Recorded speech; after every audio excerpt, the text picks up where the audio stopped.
श्रीराम. आपण रामायणासंबंधी थोडी काही माहिती घेतो आहोत. तसा रामायणातल्या गोष्टी प्रसंग सगळ्यांना माहिती आहेत, पण नुसते प्रसंग नाही, त्याच्या पाठीमागे नेमकी भूमिका काय आहे ते आपण पाहण्याचा प्रयत्न करतो. रामायणावर अनेकांनी लिहिलेलं आहे, प्रत्येकात थोडा थोडा फरक आहे प्रसंगांच्या अंगाने, आणि त्याचा अर्थ लावण्याच्या दृष्टीनुसार प्रत्येकाने आपापल्या पद्धतीनं अर्थ लावलाय. आपण जास्ती प्रमाण धरतो आहोत ते वाल्मिकी रामायण. त्या अंगाने कशा तऱ्हेनं हे रामायण चाललेलं आहे हे आपण बघायचं आहे. मागच्या वेळा आपण बघितलं बालकांड झालं, तर त्या बालकांडामध्ये बाल असं जरी म्हटलं तरी रामचंद्र सीता स्वयंवराला गेलेले आहेत. सीता स्वयंवरामध्ये त्यांनी तो पण जिंकलेला आहे, आणि मग सीतेच्या भगिनी आणि रामचंद्रांचे बंधू असे 4 जण, आणि तिथल्या त्या 4 जणी यांचे विवाह ठरले, विवाह झाले, आणि सर्वजण मग अयोध्येला परत आलेली आहेत. आता अयोध्येला परत आल्यानंतर आता शिक्षण संपलेलं आहे, आणि शिक्षण याचा अर्थ गुरुगृही जाऊन लहान वयात सर्व तऱ्हेच्या अस्त्र शस्त्र मंत्र विद्या सगळ्याच्या सगळ्या त्यांनी हस्तगत केलेले आहेत. त्याचं कारण ही 4ही आतापर्यंत ज्याला बाल म्हणता येईल ते 4ही महापुरुषच होते. भगवंतांचेच 4ही अंश असल्यामुळे त्यांची ग्रहण शक्ती विलक्षण होती, आणि त्यामुळे तेवढ्या गुरुगृहात राहिलेले असताना त्यांनी सर्व विद्या उत्तम प्रकाराने हस्तगत केलेल्या होत्या. कारण पुढे देखील आपल्याला माहिती असेल, वाल्मिकी म्हणाले, वशिष्ठ ऋषी म्हणाले रामाला, त्यावेळी तुझं ज्ञान मी तुला देणार आहे. तर त्यांना माहिती होतं की रामचंद्र म्हणजे सामान्य पुरुष नव्हे, अवतारी पुरुष आहे, आणि त्याची जी भावंड आहे ती त्याचेच नारायणाचेच अंश आहे. त्यामुळे परत आल्यानंतर काही काळ म्हणजे काही वर्ष त्या अयोध्येतच राहिलेले आहेत. पण त्याच्यामध्ये भरत आणि शत्रुघ्न हे दोघं जे आहेत ते मात्र आपल्या आईवळी म्हणजे अश्वपतीकडे गेलेले आहेत. तिथं त्यांना राहायला पाठवलेलं आहे, आणि बराच काळ ते तिथेच आहेत, आणि त्यांना काही बोलावून घेतलंय असंही नाही. आणि इथं राम आणि लक्ष्मण आणि बाकी सर्व मंडळी इथं वास्तव्य करून आहेत. एक दिवस असा प्रसंग येतो की दशरथाला सहज आरशात पाहत असताना एखादा पांढरा केस कुठेतरी दिसतो. त्याबरोबर त्याच्या लक्षात येतं की आपलं आता राज्य चालवण्याचं वय संपलेलं आहे, आणि रामचंद्र आता मोठा झालेला आहे. तेव्हा आता हे राज्य त्याच्याकडे सोपवलं पाहिजे. त्यावर त्याने असा उल्लेख केलाय की त्यावेळेला रामचंद्र साधारण 28 वर्षापर्यंत होते, म्हणजे मधला काळ त्याप्रमाणे कौटुंबिक जीवनात राज्यकारभाराचं शिक्षण देण्यात असेल अशात गेलेला आहे. आणि तेव्हा त्यांना जेव्हा वाटलं की रामचंद्राला राज्याभिषेक करावा, तेव्हा त्यांनी सभा बोलावली, आणि त्या सभेमध्ये मुख्यतः वशिष्ठ ऋषी आणि सगळे त्यांचे जे अमात्य होते त्यांना एकत्र आणलेलं आहे. त्यावेळची भूमिका अशी होती, क्षत्रिय राजा राज्य करत असला तरी त्याला मार्गदर्शन करण्याचं काम ते ऋषीमुनी करत असत. त्यांचा सर्व शास्त्राचा अभ्यास झालेला आहे, ज्यांना व्यवहार शास्त्र सर्वच गोष्टी नीटपणाने माहिती आहे, आणि कशा प्रकारे राज्य चालवलं पाहिजे याचं ज्ञान ज्यांना आहे असे वशिष्ठ ऋषी स्वतः खरं म्हणजे पूर्ण विरक्त संन्यासी अशा वृत्तीतले. परंतु राजाने जर सल्ला घ्यायचा असेल तर त्यांना ते गुरुस्थानी असल्यामुळे त्यांच्याकडून सल्ला घ्यायचा, आणि जो सल्ला घेतलेला असेल त्या सल्ल्याची अंमलबजावणी ज्याला म्हणतो, व्यवहारात उतरवणं ज्याला म्हणतो, हे जे काम आहे ते मंत्र्यांच्या साहाय्याने राजाने करायचं. त्यामुळे इथं मी करेन तेच ठरवायचं असं नव्हतं, म्हणजे मी म्हणेन ते सर्वांनी ऐकलं पाहिजे असं नव्हतं, तर सर्वांचे विचार घ्यायचे, आणि तसे विचार घेण्यासाठी म्हणूनच ती सभा भरवली गेली होती. आणि त्या ठिकाणी दशरथाने हा विचार मांडला, रामचंद्रांना राज्याभिषेक करायचा, आणि ते सांगितल्यावर सर्वांना खूपच आनंद झालेला दाखवला. आणि त्याच्यामध्ये वर्णन वशिष्ठांनी वाल्मिकींनी केलेलं आहे की किती आनंद झाला. आणि त्याचं कारण काय तर रामचंद्रांच्या सगळ्या गुणांचं वर्णन केलेलं आहे. की दशरथ राजा असताना सुद्धा अयोध्येमध्ये उत्तम राज्य चाललेलं होतं. धर्माचं नीतीचं राज्य होतं. प्रजा अतिशय चांगल्या तऱ्हेनं सगळं वर्तन होतं. सुखी होती सर्व प्रकारे. पण त्याचबरोबर शौर्यवान धैर्यवान जे सामर्थ्यही त्यांच्याजवळ होतं. अशा तऱ्हेचं राज्य चाललेलं असताना सुद्धा रामचंद्र राज्याभिषेक करायचा म्हटल्यानंतर सर्वांना विशेष आनंद झाला आणि त्यांनी आपला आनंद अगदी प्रगट केला दशरथाला. तेव्हा तिथे एक बारीकशी गोष्ट त्यांनी अशी सांगितली आहे की दशरथ म्हणाले त्या ठिकाणी की ज्या अर्थी तुम्हाला रामचंद्रांना राज्याभिषेक करायचा म्हटल्यानंतर विशेष आनंद होतोय, त्या अर्थी माझ्या राज्यामध्ये तुम्हाला खूप त्रास होत असावा असं मला वाटतंय. ज्या अर्थी ह्याच्यापेक्षा तू बरा असं वाटतंय तुम्हाला. तर त्या त्यांनी सांगितलं तसं नाही, आपल्या राज्यात तर आनंदी आनंद होताच होता. तथापि रामचंद्रामध्ये जे काही विशेष गुण आहेत त्यामुळे आम्हाला जास्त आनंद होतो. आणि म्हणून त्यांनी रामचंद्रांच्या सर्व गुणांचं वर्णन केलेलं आहे. ते गुणांचं वर्णन देखील अगदी विस्तृत वर्णन वाल्मिकीने केलंय. त्यात मुख्यतः 2-3 गोष्ट म्हणजे क्षात्र धर्म असल्यामुळे क्षात्र क्षत्रियाचे सर्व गुण जे आवश्यक आहेत ते सर्व होते. आणि नुसता क्षत्रिय नाही तर तो राजा असल्यामुळे राज्य चालवण्यासाठी आवश्यक ते सर्व गुण होते. प्रजेला सामर्थ्यवान बनवायचं, त्याचबरोबर नीतिमान बनवलं पाहिजे. धर्माचं शिक्षण त्यांना दिलं पाहिजे. सर्व प्रकारच्या मंडळीने आनंदात सुखात राहिलं पाहिजे. त्याचबरोबर इतर राज्यांचं आक्रमण येता कामा नये म्हणून आपण दुसऱ्यावर आक्रमण करायला जायचं नाही, पण सुरक्षित राज्य तर राहिलं पाहिजे. अशा तऱ्हेनं सर्व तऱ्हेचे गुण त्याच्यामध्ये येतील अशा तऱ्हेचं वर्णन त्यांनी केलेलं आहे. आणि ते केल्यानंतर दशरथाला अर्थातच आनंद झालेला आहे. कारण कुणाही माता पित्यानं आपल्या मुलाचं वर्णन जर कुणाच्या तोंडून असं ऐकलं त्याच्या गुणांचं तर निश्चितच आनंद होतो. आपल्यापेक्षा आपला मुलगा चांगला निघाला तर विशेष आनंद होतो. तिथं कुठेही असा मत्सराचा भाव नसतो की माझ्यापेक्षा त्याचं वर्णन करता का, असं होत नाही. असं क्वचित कुठेतरी असेल पण सहसा नसतं. म्हणजे त्याच्यापेक्षा सुद्धा माझा मुलगा मोठा झाला याचा आनंद असतो. आणि तोच आनंद त्यांनी इथे व्यक्त केलाय. आणि मग राज्याभिषेक करायचं असं ठरलं. आणि तो करताना सुद्धा त्यांनी असं सांगितलंय की उद्याच्या उद्या राज्याभिषेक करायचं. म्हणजे आज सभा भरली, विचार झाला आणि त्यांनी सांगितलं उद्याच करायचं. आणि त्याप्रमाणे तयारीला लागा. तर 2-3 गोष्टी त्यांनी मुख्यत्वे करून सांगितलंय की त्यांनी त्यासाठी भरताला बोलावा, शत्रुघ्नाला बोलवा असं कुठेही म्हटलेलं नाही. पण त्याचं वर्णन करताना थोडं असं आलेलं आहे की त्यावेळची परिस्थिती जी होती त्यामध्ये कौसल्या सुमित्रा एका दिशेनं चालणाऱ्या होत्या आणि कैकेयीचं जे तंत्र होतं ते वेगळं होतं. वयाने लहान होती पण सुंदर असल्यामुळे तिला एक आपल्या गुणांचा, आपल्या ह्याचा सौंदर्याचा, मी पट्टराणी असल्यासारखी तिला विशेष अहंकार होता. आणि त्यांनी असं म्हटलंय की तिच्या बाजूची काही मंडळी त्या राज्यामध्ये येऊन राहिली होती आणि तिच्या दृष्टीनं तिच्या बाजूनं ती प्रयत्न करणारी होती की ज्या योगे दशरथाच्या नंतर भरताला राज्य मिळावं असा त्यांचा प्रयत्न होता. आणि कुठं ना कुठं तरी दशरथाला हे जाणवत होतं. आणि असं सुद्धा म्हटलंय की रामचंद्रांचं भरतावर प्रेम होतं तरी देखील रामचंद्रांनी देखील असं म्हटलं नाही कुठेही की भरताला आधी बोलावून घ्या आणि मग आपण राज्याभिषेक करू वगैरे असं म्हटलेलं नाही. उद्या राज्याभिषेक करायचं म्हटल्यावर त्यांनी बरं म्हटलेलं आहे. आणि दशरथाने रामचंद्रांना बोलावून म्हणजे आधी पहिल्यांदा सर्वांच्या समोर बोलावलं आणि उद्या राज्याभिषेक व्हायचंय असं सांगितलं. आणि त्याप्रमाणे त्याची संमती घेतली आणि तिथं नमस्कार करून तो निघून गेलाय. आणि सभा विसर्जित झाली आहे आणि पुढच्या तयारीला लागलेली. त्याच्यानंतर परत पुन्हा रामचंद्रांना दशरथाने बोलावलेलं आहे. त्याला वाटलं आता तुम्ही सभेत येऊन गेलो पुन्हा का बोलावलं. मग त्यावेळेला दशरथाने रामचंद्रांची एकांतातच भेट घेतली आहे. त्याला सांगितलं की मला काही अशुभ चिन्ह अशी दिसतायत आणि म्हणून मला कुठेतरी काही व्यत्यय येईल का काय राज्याभिषेकात असं मला वाटतं आहे.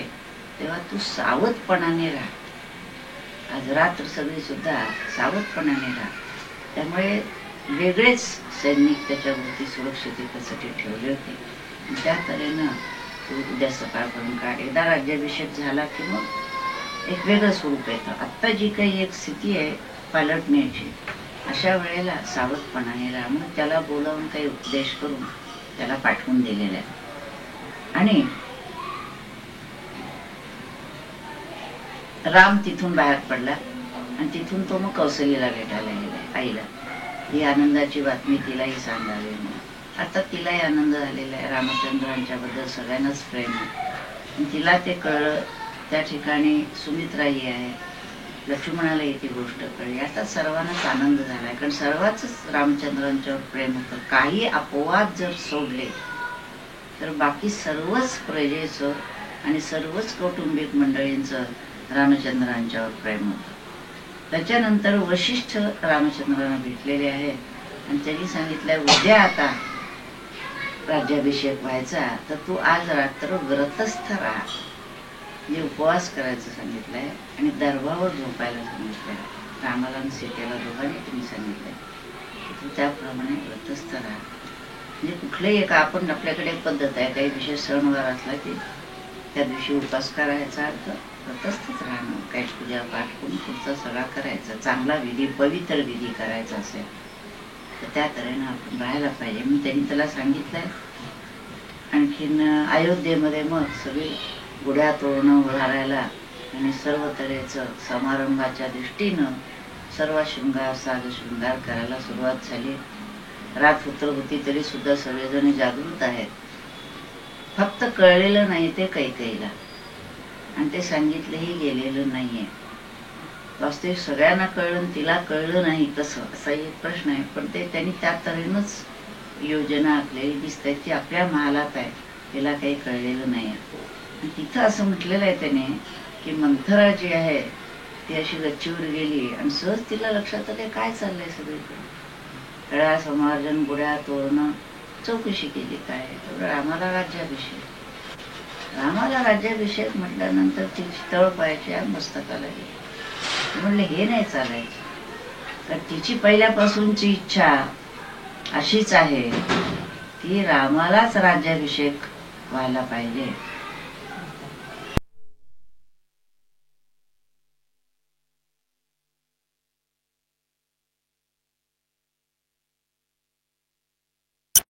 मंथरेची इच्छा भरताला राज्याभिषेक व्हायला पाहिजे, सर्वांची इच्छा रामाला राज्याभिषेक व्हायला पाहिजे.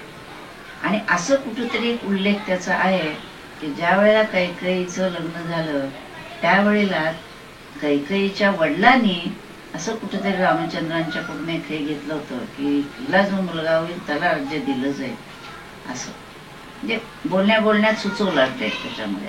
ठीक आहे तेव्हा झालं. आणि म्हणून ती ही एक आशंका दशरथाच्या मनात असावी आणि म्हणून त्यांनी इथं येऊन काहीतरी गोंधळ घालू नये, त्यापेक्षा राज्याभिषेक केला आणि त्याच्या हातात राज्य सोपवलं, म्हटलं की आपण मोकळे होऊ म्हणून त्यांनी. पण ते मंथरा जी काय ती कैकेयीला मांडीवर खेळवलेली अशी मोठी होती वयाने आणि ती अखंड तिच्या बरोबर होती आणि तिच्या मनामध्ये सारखा हाच विचार होता की भरताला राज्य मिळालं पाहिजे. तेव्हा भरत इथं नसताना, कैकेयीलाही कळवलेलं नसताना राज्याभिषेक ठरतो आणि उद्याच्या उद्या होतो.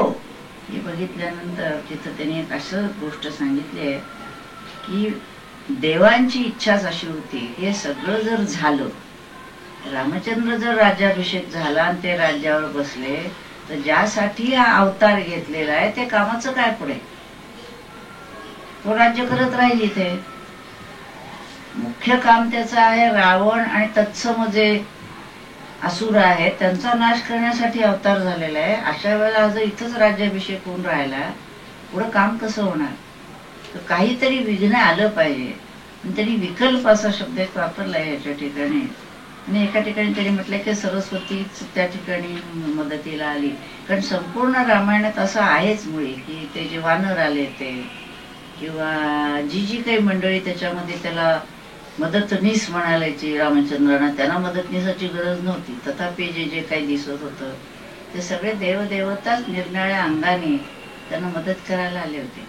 तर इथं त्यांना सगळ्यांना प्रश्न पडला देवतांना आणि देवांना की असं झालं तर काय, काही ना काहीतरी विघ्न आलं पाहिजे आणि रामचंद्र तिकडे गेले पाहिजेत राज्य सोडून, रावणाच्या दिशेने गेले पाहिजे आणि त्या तऱ्हेने त्यांची हालचाल झाली पाहिजे असं त्यांच्या मनात आलं. म्हणून त्यांनी म्हटलंय की बाकी कुणाच्या अंतःकरणात प्रवेश करून काही उपयोग नव्हता, तर सगळ्यांचं रामावर विशेष प्रेम होतं.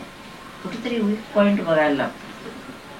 मग त्यांच्या लक्षात आलं मंथरा एक अशी दिसते, कैकेयी देखील नाही तर तिचं रामावर प्रेम होतं, पण मंथरा एक अशी दिसते की तिच्यामध्ये जर आपण प्रवेश केला तर ती हे काम काहीतरी करू शकेल. आणि म्हणून त्यांनी म्हटलंय तिचं लक्ष त्याच्याकडे ओढलं आणि तिने त्याप्रमाणे ते सूत्र हाती घेतलं. आता नेहमी मी सहज माझ्यासुद्धा नेहमी मनात येतात, हा असा का वागला, तो तसा का वागला. त्या लेखकाने जे लिहिलंय त्याप्रमाणे तो करतो. तशी सूत्र सगळी हालत होती वर्ण, आणि ह्या ठिकाणी सूत्र म्हणजे संबंध, त्याला टर्निंग पॉइंट जसा म्हणायचा तसाच आयुष्यात द्यायचा होता. म्हणून त्यांनी काय म्हटलंय, रामचंद्रांचा अवतार कशासाठी आहे, म्हणून मंथरेकडून त्यांनी कैकेयीच्या मनामध्ये मत्सराचा भाव निर्माण केला. म्हणून ती सांगायला लागल्यानंतर सुद्धा पहिल्यांदा कैकेयी लक्ष देत नाही, तिची निर्वचनच करते. तू बोलतं काय करते, राम बसला काय, भरत बसला काय, झालं काय मोठं, तर त्याच्यावर तिच्या पुढे ती भडक चित्र निर्माण करते की तुला वाटतंय राम राज्यावर बसला तर, पण पुढे काय होईल तुला कल्पना आहे का. राम राज्यावर बसला तर त्याची आई कौसल्या ही राजाची आई म्हणून तिला जे काही स्थान मिळेल, तुझं काय मिळेल, तू दासी होशील तिची. विचार कर, तुला कोण विचारणार, भरत दास होणार, त्याला कोण विचारणार. असे भडक चित्र तिच्या पुढे तिने उभं केलंय. तिच्या दृष्टीनं ते वस्तुस्थितीचं निदर्शक असेल, परंतु ते सगळं झाल्यानंतर त्या कैकेयीच्या मनात ते विकल्प आला की खरंच ही म्हणते त्याप्रमाणे. तिच्या अहंकाराला त्याने डिवचलेला आहे. तुला कोण विचारणार, आतापर्यंत राजा तुला वाटलं तुझ्या सल्ल्याने चाललेलं आहे, तुला काही किंमत राहणार नाहीये. ती म्हणते त्या ठिकाणी मग मी काय करायला पाहिजे. तेव्हा ती तिला सांगते तुला 2 वर दिलेत ना, ही विसरूनही गेलेली, तिच्या फारसं लक्षातही नाही. पण ती मंथरा तिला सांगते 2 वर देतं. म्हणजे त्याचं काय करायचं, तर म्हणजे त्या 2 वर आत्ता मागून घे, ही वेळ आहे. काय मागायचंय म्हणजे एका वराने भरताला राज्य पाहिजे म्हणून. ती म्हणते ठीक आहे देईल येतो, रामचंद्रांचे भरतावर प्रेम आहे, तो काय नाही म्हणणार नाही. एवढंच नाही म्हणले, दुसराही वर मागून घे. तर काय दुसऱ्या वरामध्ये, दुसऱ्या वरामध्ये रामचंद्राला 14 वर्ष वनवास पाहिजे. ते म्हणजे तो काय करायचा, राम असला म्हणून काय झालं, तो त्याला आवडेल भरत राज्यावर बसला. तुला म्हणजे कळत नाही, तिथे पुष्कळ शब्द वापरले ते, कशी तू मूढ आहेस, मूर्ख आहेस, तुला कळत नाही. रामचंद्र जर इथं राहिला तर सगळी प्रजा रामचंद्राकडे येईल, भरताकडे बघणार कोण तुझ्या. त्याला इथून इतक्या दूर पाठवलं पाहिजे की त्याचं लक्ष देखील इकडे लागता कामा नये. भरताला सर्वांनी मानलं पाहिजे.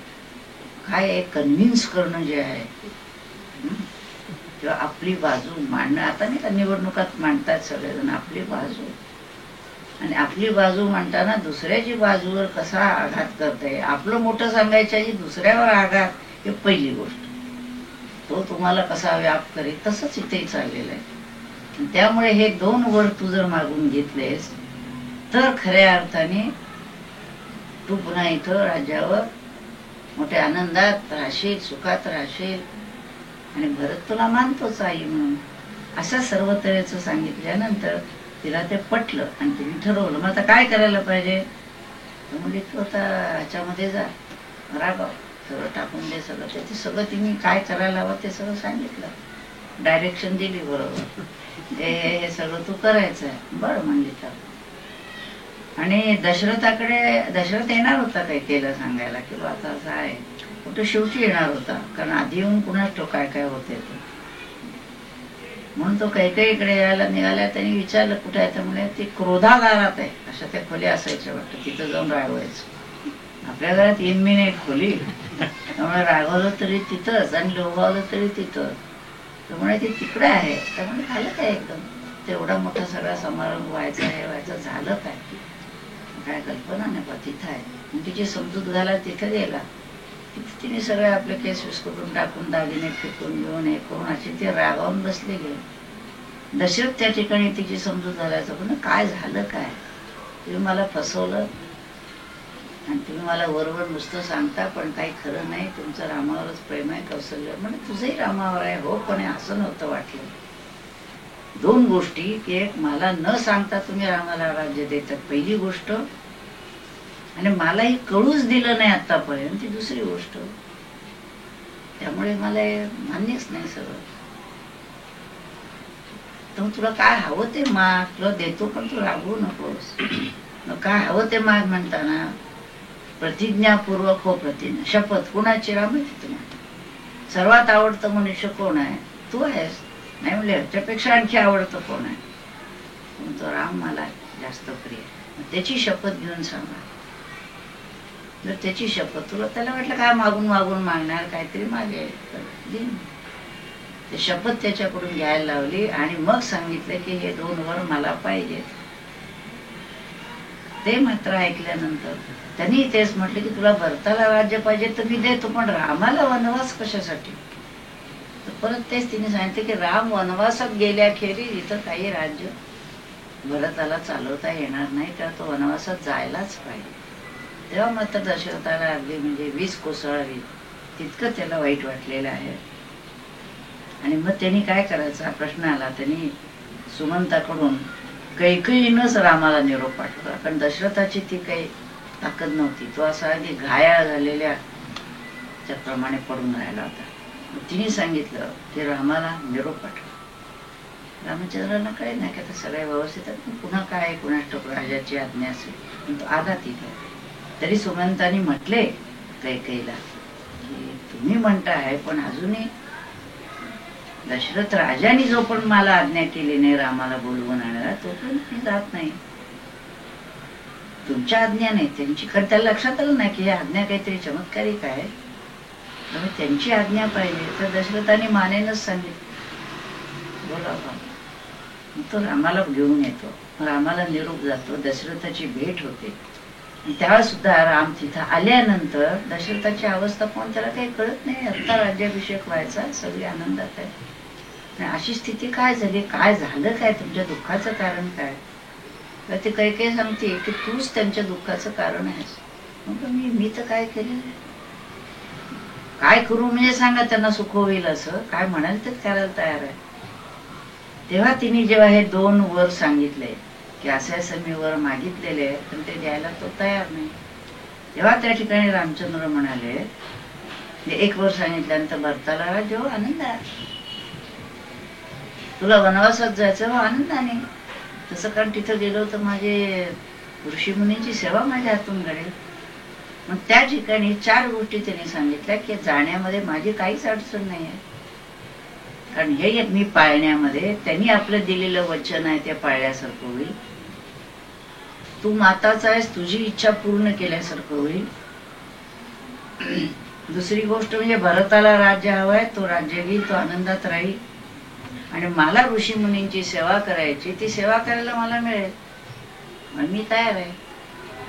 रामचंद्रांना सगळा बोध होता, पण ते साध्या ह्याच्या तऱ्हेनं मर्यादा पुरुषोत्तम म्हणजे माणसाच्या भूमिकेतूनच ते वावरताना दाखवलेले. ते सगळं मला माहिती आहे, यात काही विशेष सांगायचं, माझं कामच आहे तिथं, असं काही त्यांनी दाखवलं. ऋषी मुनींची मला सेवा करायला मिळाली. म्हणजे त्या ठिकाणी असं म्हटलंय की जेव्हा दशरथावर जे धर्म संकट आलं होतं त्यावेळेला, कारण प्रजेला आपण कालच सांगितलं की रामचंद्रांना राज्याभिषेक करायचा, कालच आलंय, सगळ्यांची संमती मिळाली, तयारी झाली, आणि आता पुन्हा त्यांना म्हणायचं भरताला राज्य द्या, म्हणजे आपल्या शब्दाला अर्थ काय राहील. ती एक गोष्ट झाली.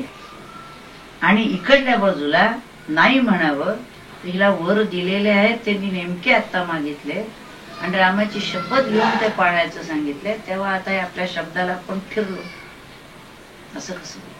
त्यामुळे दोन्ही मध्ये तो धर्म संकटात सापडलाय. तेव्हा रामचंद्राने असं सांगितलं, तुम्ही मला पाठवलं असं नाही, मी आनंदानेच जायला तयार आहे.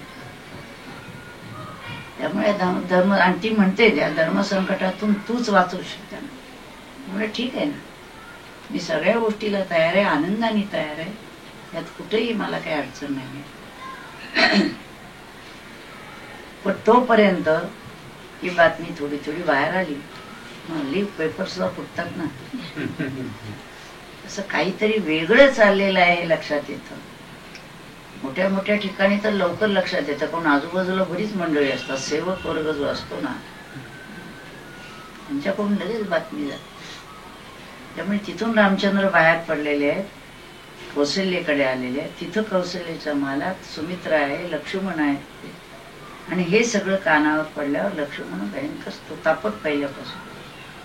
कुठली गोष्ट सहन करण्याची वगैरे लक्ष्मणाची भूमिका नाही. रामचंद्रांच्यावर असा हा अन्याय म्हटल्यानंतर तो तर खपच संतापलेला आहे. मोठं शस्त्र घेऊन आता काही केलंच बघतो, काय ते नंतर याला काही केलं सगळं बघतो. तर रामचंद्रांनी त्याला शांत केलेलं आहे, असं काही करायचं नाही, त्यांची आज्ञा आहे आपल्याला पाळायची. कौशल्याला देखील खूप वाईट वाटतं, असं कसं दशरथाने केलं असं तिला वाटतं. सुमित्रेलाही दुःख होत आहे, पण तू संयमित आहे. त्यांची एक स्वभाव जो आहे, भूमिका जी आहे, खूप दुःख झालं तरी कुठली गोष्ट संयम आणि ती आपण स्वीकारायची अशी भूमिका आहे. लक्ष्मणाला मात्र खूपच क्रोध आलेला आहे आणि तो काही कुठल्याही गोष्टीला ऐकायला तयार नाही. मग त्यावेळेला मग मात्र ह्याचं जायचं तर ठरलं रामचंद्रांचं. मग त्याच वेळेला सकाळी काय, कारण त्यांनी काय आड घातले की आज संध्याकाळच्या आत त्यांनी जायला पाहिजे.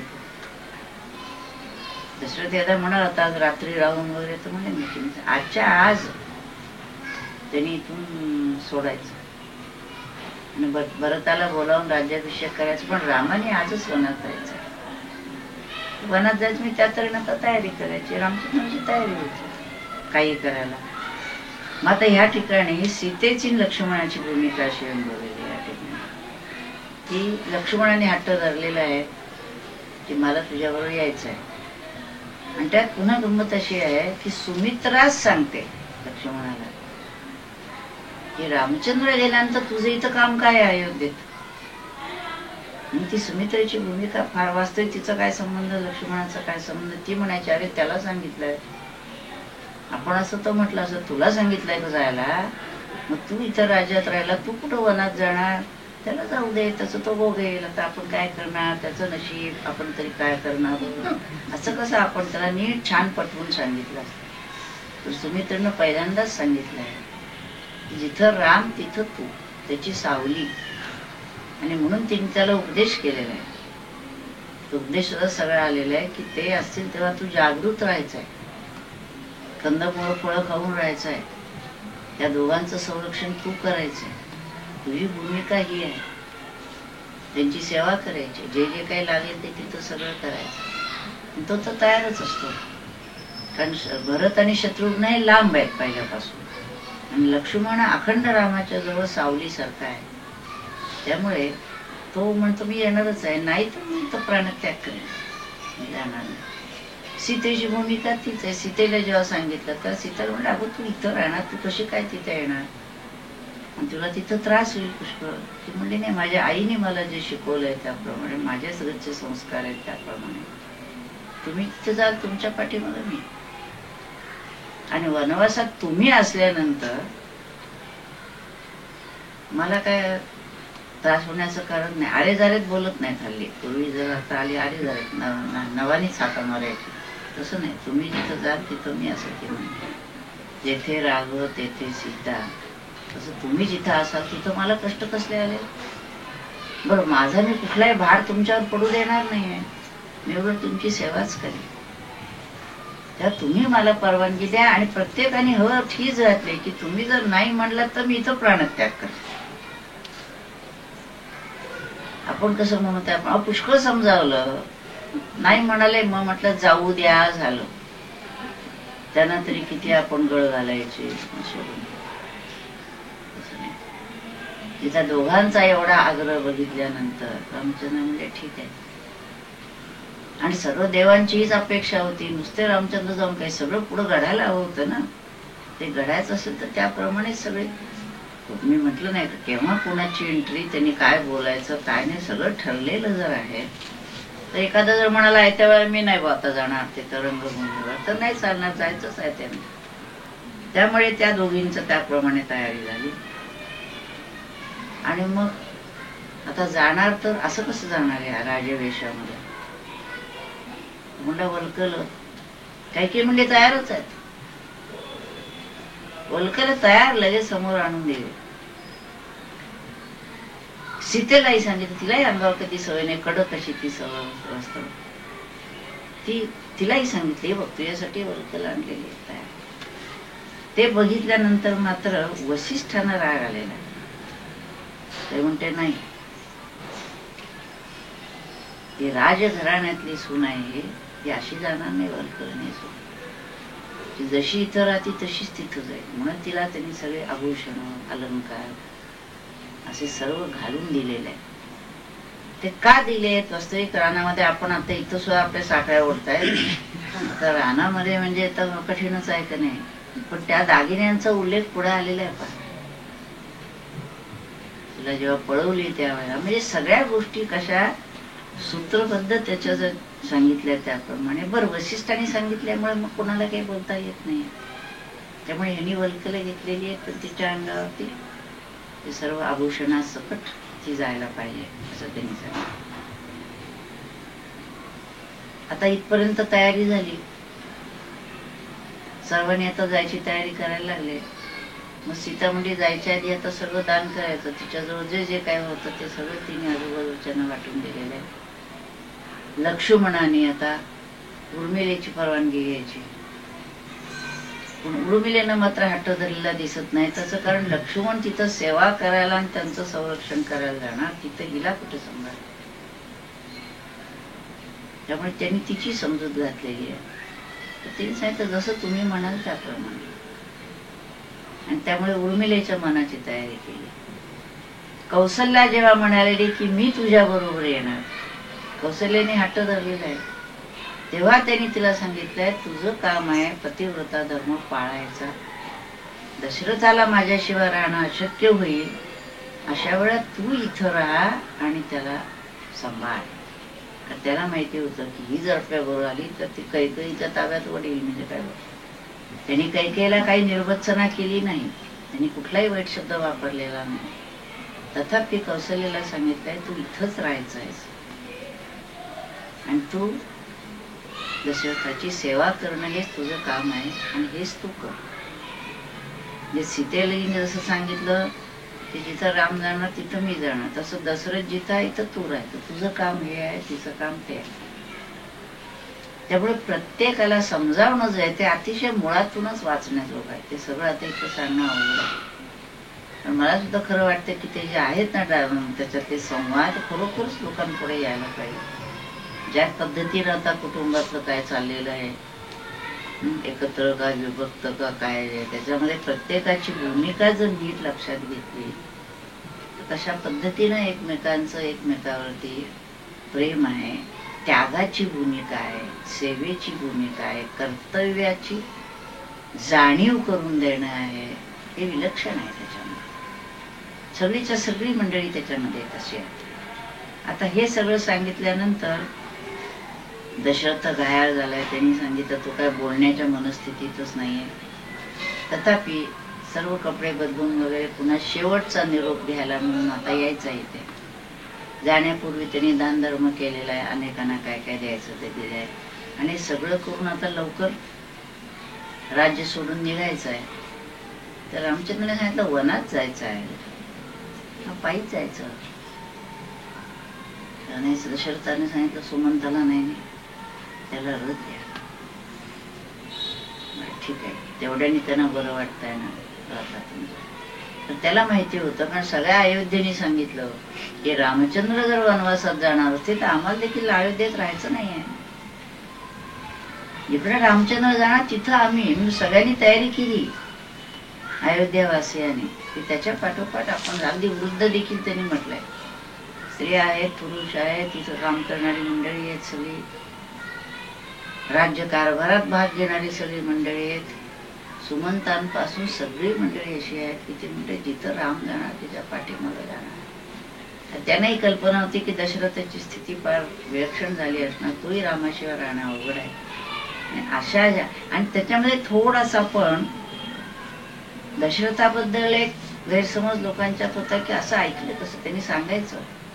म्हणून एका ठिकाणी दशरथाने सुमंताबरोबर असा निरोप थोडा दिलेला होता की रामचंद्राला असं सांग की जरी ही आज्ञा आलेली असली तरी तू त्या ठिकाणी माझी आज्ञा पाळू नकोस, वनवासात जायची, आणि तुम्हाला बाजूला सारून पण तू राज्य घे.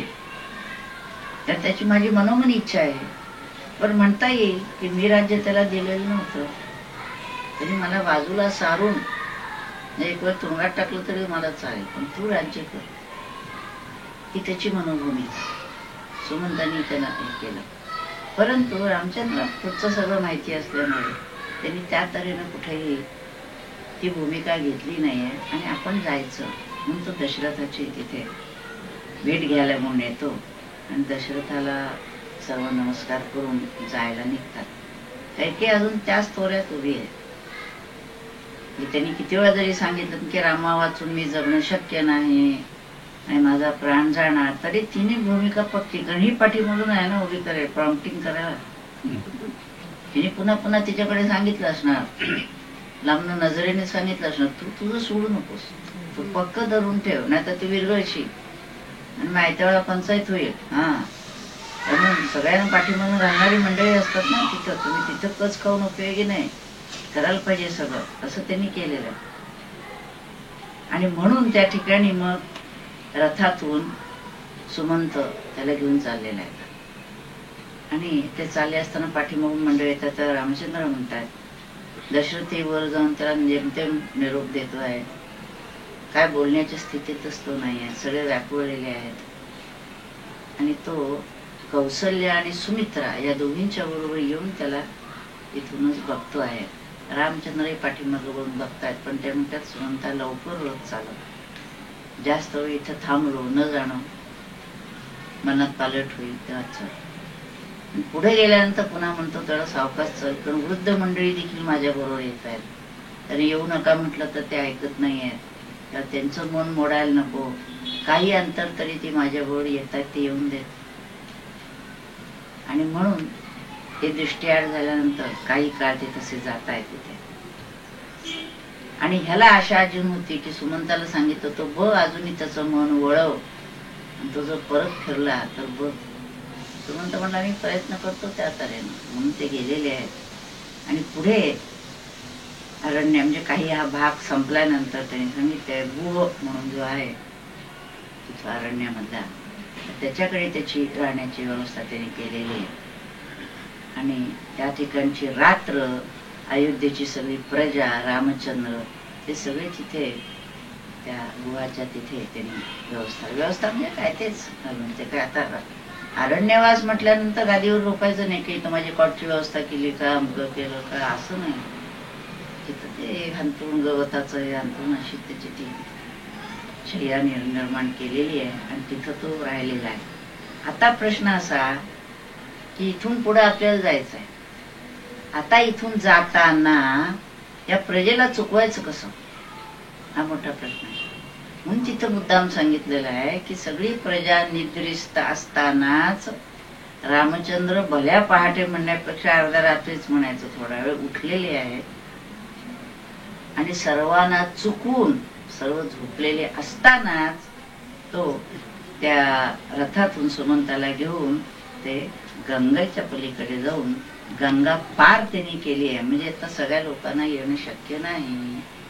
आणि मग तिथून त्यांनी चित्रकूटच्या दिशेनं ते जायचं वगैरे हा पुढचा प्रवास सुरू केला. म्हणजे इथून अयोध्याकांडामध्ये इकडला जो भाग आहे तो राज्याभिषेक सोडून अरण्यामध्ये राम लक्ष्मण सीता गेलेली आहे. पण अयोध्याकांडातला पुढचा जो भाग आहे आणखी नाही, त्याच्यामध्ये इथं प्रत्यक्ष नंतर काय झालं, भरत आल्यावर काय झालं, म्हणून अयोध्याकांडामध्ये दोन भाग येतात. तो आपण आता पुढच्या वेळेला बघूया. भरत आल्यानंतर तिथं काय घडतं तो भाग आपण पुढच्या वेळेला. हरी श्रीराम.